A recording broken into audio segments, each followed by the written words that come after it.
All praise to Yahweh Ba'Shem, Yahweh Shai, Ba'Shem Rekha double honors to the apostles and elders of the great millstone for teaching us his truth. And today's lesson is Iran, China, ready for war at any second. So, I've been pretty much going in the spirit, going with the spirit. The spirit been on me to pretty much do a lot of videos concerning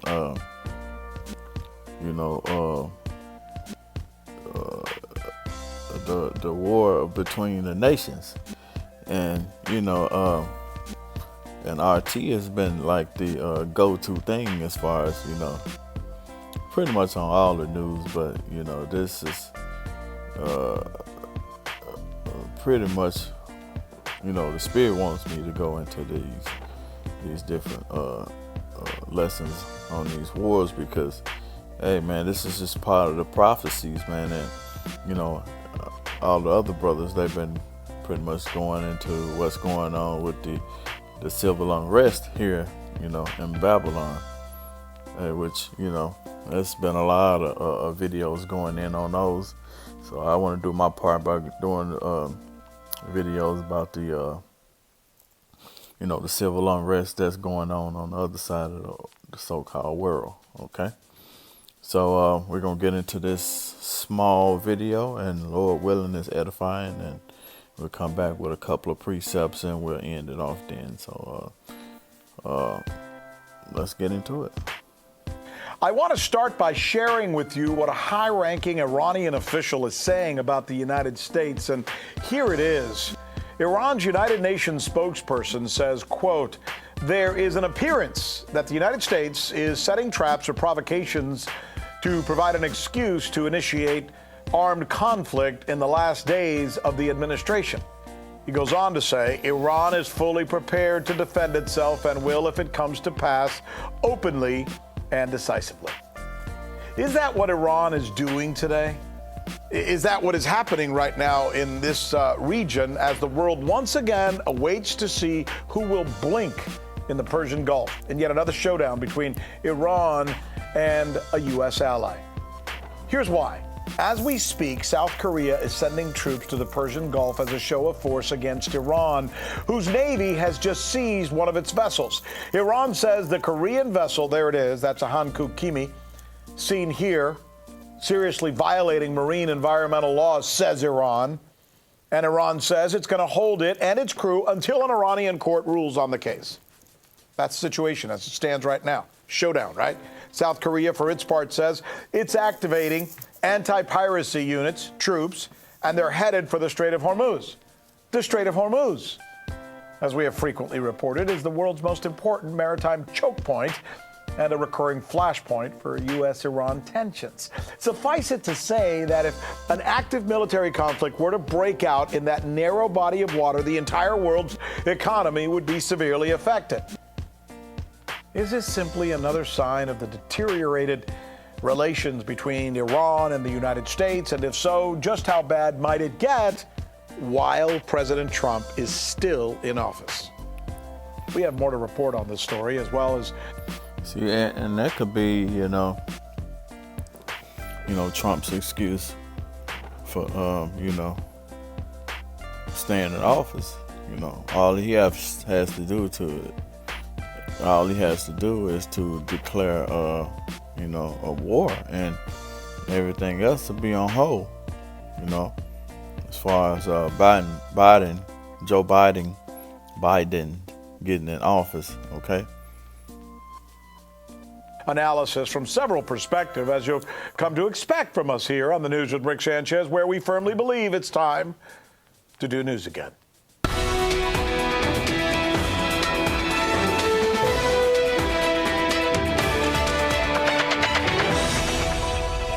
So here's a list of the questions we think you'll be asking tomorrow after watching our newscast today. Who is really instigating whom in the latest conflict in the Persian Gulf? Police in Germany raid a church for face mask violations. Can they do that? Should they? And control of the U.S. Senate will be decided tonight in Georgia, but will voters turn out? All right, let's get back to the big story that we've been following moments ago, just as we were preparing this newscast, we learned the Trump administration is now imposing more sanctions on Iran, this time going after 17 companies and one individual connected to Iran's metals industry. Not to be outdone, earlier in the day, Iran issued an Interpol notice for the arrest of 47 U.S. officials, including President Trump, for the assassination of General Qasem Soleimani. This is the backdrop as Iran seizes a South Korean vessel in the Persian Gulf. But wait, and now there's even this. We have also just learned that Chinese President Xi Jinping is ordering the Chinese army to be ready to fight at any second. Those are his words. That's a direct quote. Here now with more on this story. This setup is RT correspondent Alex Mihailovich. As tensions heighten between the West and Iran over that country's nuclear program, South Korea has entered the arena. The latest, a South Korean tanker seized by the Islamic Revolutionary Guard. Seizure of a South Korean flagged oil tanker in Persian Gulf waters due to violation of environmental guidelines. This tanker has been directed to one of the Iranian ports for its violations to be investigated. According to Iranian officials, the MT Hankook Kemi was stopped for polluting the waters of the Persian Gulf. The South Korean company that owns the vessel says it was carrying 7,200 tons of chemicals, mostly methanol, but denies the alleged pollution of the sea. The vessel, with 20 crew members on board, was traveling from Saudi Arabia to the United Arab Emirates at the time. Some analysts believe that the ship was seized in relation to a money dispute between Iran and South Korea.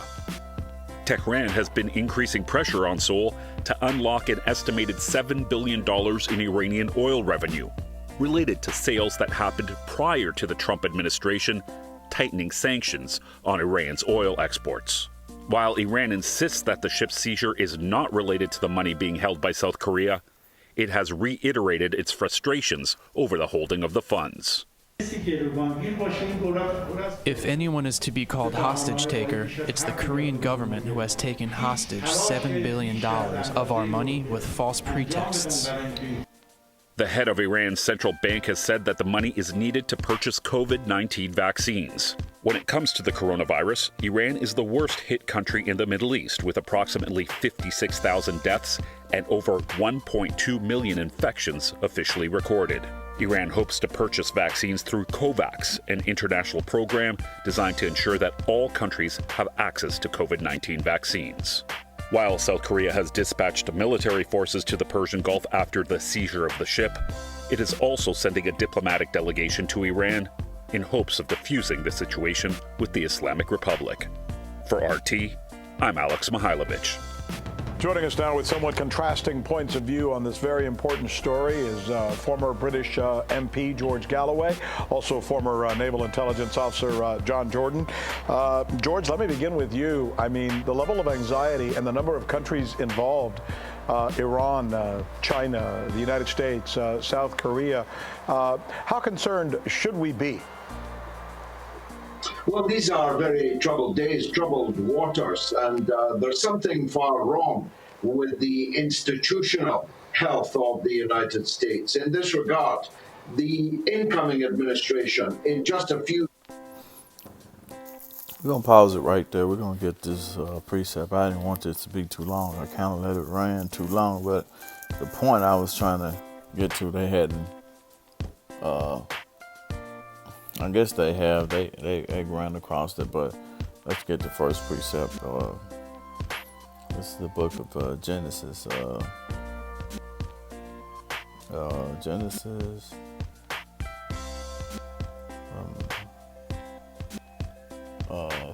16 and verse 12. It says, well, let's start at 11. Genesis 16:11. It says, and the angel of the Lord Yahweh said unto her, and this is going into, I believe it was Sarah. And I could be wrong, but let's see. I think of Hagar. And he said Hagar, Sarah was, it was Hagar.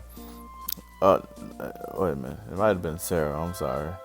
Let's go back up to it. It says, and the angel of the Lord Yahweh said unto her, return thy mistress and submit thyself unto her hands.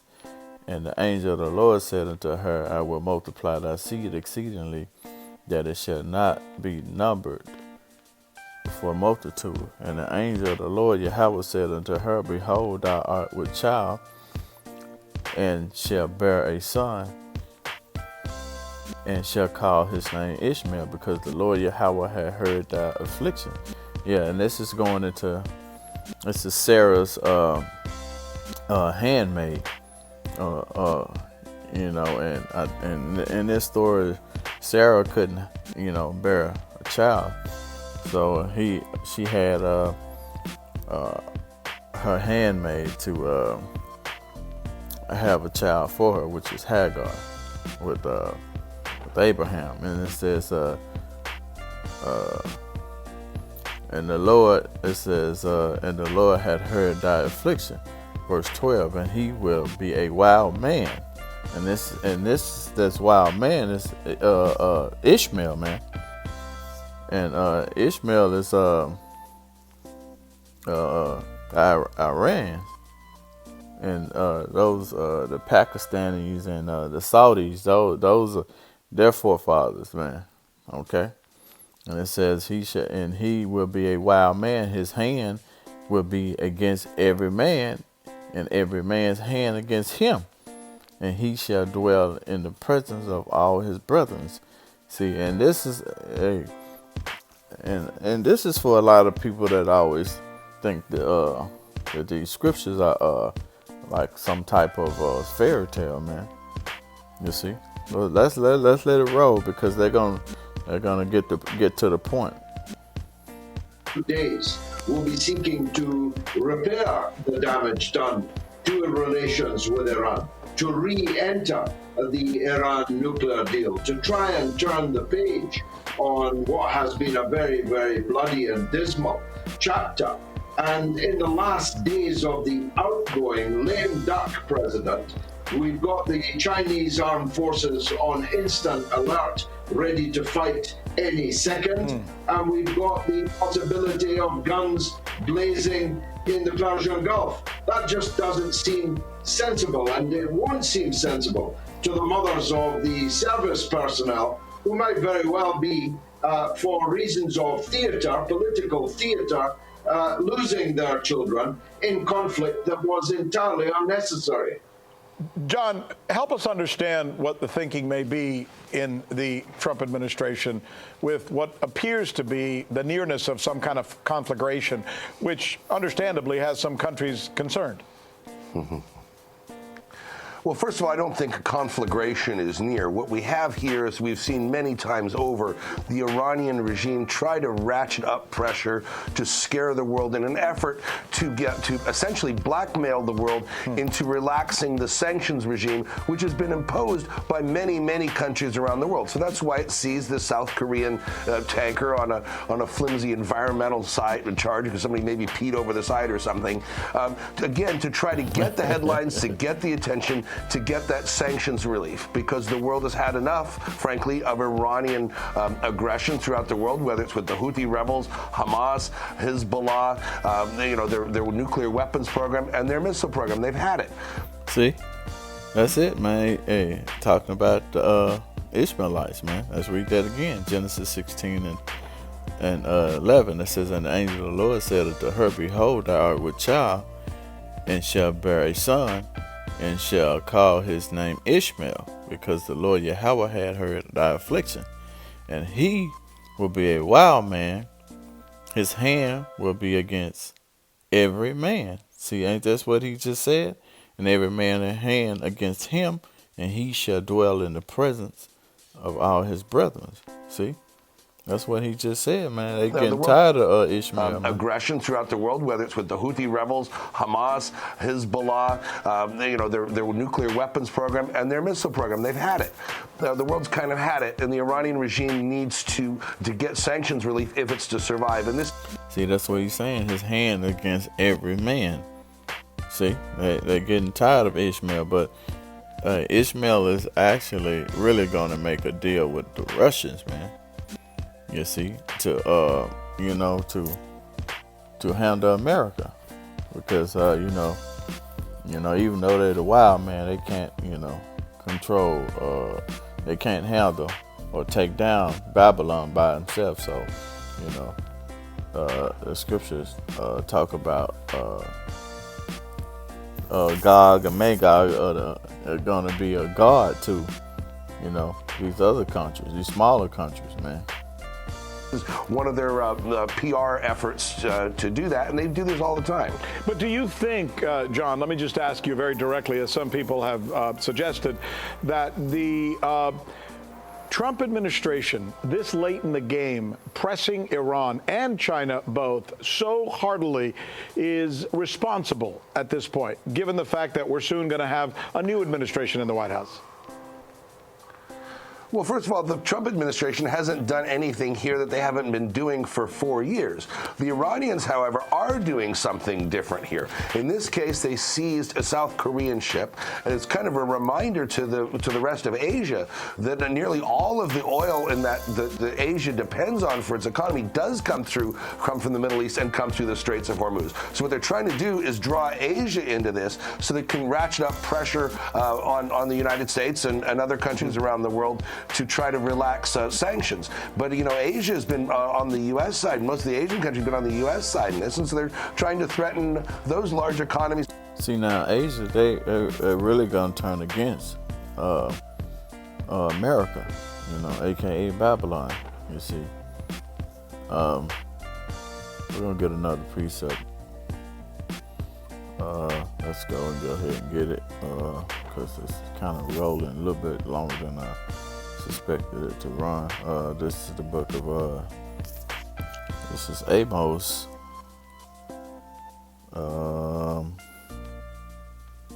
chapter 3 and verse 1, and it says, am I 3 and 1? No, Salaki, I'm looking for Joel Salaki, Joel 3 and 1. It said, for behold, in those days, and in that time, when I shall bring again the captivity of Judah and Jerusalem, and that's the 12 tribes, man.